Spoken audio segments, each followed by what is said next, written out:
Secret of the ancient forest. What did they find deep inside? Shocking discovery. The village of Fog Valley was a small settlement surrounded by a dense forest called the Echoing Woods. The villagers feared entering it, telling stories of people who had disappeared among its ancient trees. But Liana, the 12-year-old girl, was different. She felt the forest breathing, as if it called her name every night when the gentle breeze rustled through the branches. On a moonlit summer night, as Liana sat by her small window, gazing at the stars, she saw a blue glow shimmering between the distant trees. The light pulsed like a living heartbeat, disappearing and reappearing. Unable to resist her curiosity, she took her small lantern, wrapped her favorite scarf around her neck, and sneaked out of the house while everyone slept. She walked among the towering trees that seemed to bend and whisper strange secrets. Leaves rustled beneath her small feet, and the air was filled with the scent of damp earth and wild herbs. After minutes of cautious walking, she reached a strange clearing where trees formed a perfect circle, and in its center stood a peculiar stone door, half buried in the ground, engraved with strange symbols she'd never seen before. Hesitantly, Liana reached out and touched the mysterious symbols. Suddenly, she felt a strange warmth flow through her fingers, and the door creaked open with an eerie sound, revealing a dark tunnel stretching into the depths. This time, Liana didn't hesitate.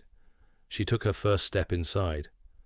To her surprise, the walls began glowing blue, thanks to strange fungi growing on them, lighting her path like tiny stars. After minutes of navigating the narrow maze, she found herself in an ancient, vast hall, with a ceiling sparkling like starlight.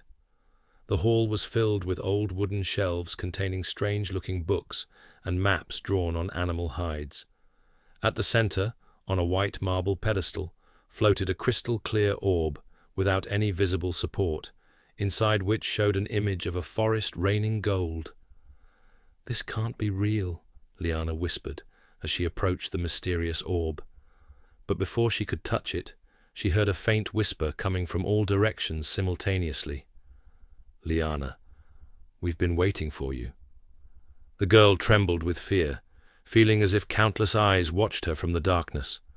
She wanted to flee, but suddenly heard rapid footsteps approaching the entrance, and a man in a long black coat appeared, breathing heavily as two massive wolves with glowing red eyes chased him. The man grabbed Liana's hand tightly and shouted, "Run!" "They're the forest guardians. They don't want anyone to know the secret." They raced together through narrow side passages as the wolves' roars echoed behind them. After several turns, they reached a gigantic tree whose roots formed a strange doorway. The man stopped, panting heavily. "I'm Cairn. I've been researching this forest's secrets for years." He pulled a torn map from his pocket. "I've finally found proof of the legendary Golden Rain."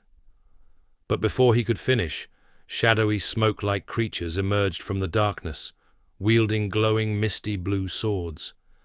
Cairn whispered to Liana, "You'll need to be brave now. Go to the tree and read the final symbol. You're the key we've been waiting for." Liana ran toward the massive tree, while Cairn tried holding off the mysterious creatures with a magical staff he drew from his coat. With trembling hands, Liana pressed her palm against the final symbol carved on the tree root. Suddenly, the entire tree began transforming into liquid gold. The ground shook violently, and Liana heard what sounded like thunder roaring from the depths. Then a luminous passage opened in the tree trunk leading somewhere. Liana turned to see Cairn fighting the last shadow creature, who shouted, "Go! I'll catch up." Liana entered the glowing passage and suddenly found herself in a completely different world, a city floating in the sky, its buildings made of colored glass, with small boats flying among pink clouds. Strangely, the city was completely deserted, as if time had stopped there centuries ago. Liana walked through the abandoned streets until she reached a massive central temple, on whose front wall was an inscription in an ancient language she could somehow read. "Whoever finds the Golden Rain must choose either the treasure or the truth. Liana climbed the temple's wide stairs, and at the summit found a sight she never expected: a massive dragon bound by magical chains glowing blue. Its body was covered in silver-gold scales, and its large eyes resembled pools of molten gold. When it saw her, it whispered in a multi-layered voice, as if many people spoke simultaneously. "Liana, you've unlocked the gates, but will you free me, or will you take my power like the others?" Cairn suddenly appeared behind her, exhausted and wounded, but with eyes burning with excitement. "This is the lost city of wizards. The golden rain isn't treasure as we thought. It's the last dragon's tears. If we free him, he'll grant us his power. We'll become stronger than any human." But Liana suddenly remembered her old grandfather's words he always repeated: "True treasures, my child, aren't touched by hands, but felt by the heart." She looked into the dragon's deep eyes and saw endless pain and wisdom older than time itself. She answered quietly, but firmly, "I only want to free you, because it's the right thing to do." The magical chains exploded in blinding light. When Liana's vision cleared, she saw the great dragon transforming into a swarm of golden butterflies flying in all directions. Then the floating city began disappearing like a dream, and Liana felt the ground collapsing beneath her feet. She suddenly awoke at the forest's edge by the stone door where it all began. But everything around her had changed.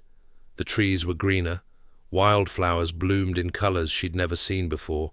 Even the forest's usual mist had turned a light purple hue. Cairn appeared leaning against a nearby tree, looking at her with obvious disappointment, but a small smile. "Perhaps I was wrong. The forest chose you for a reason." He pulled 2 golden feathers from his pocket and gave her one. "Take this as a memento. Maybe we'll meet again." Liana returned to her village to find something strange had happened. The dry well in the village centre that had been empty for years was now full of fresh water. Fruit trees blossomed out of season, and even the sick villagers began mysteriously recovering. No one understood what had occurred, but Liana knew the secret. That night, as she slept in her warm bed, she heard a faint whisper from the window. "Thank you." She looked outside and saw a large golden butterfly fluttering in the moonlight before dissolving into the air like an illusion. But the story didn't end there.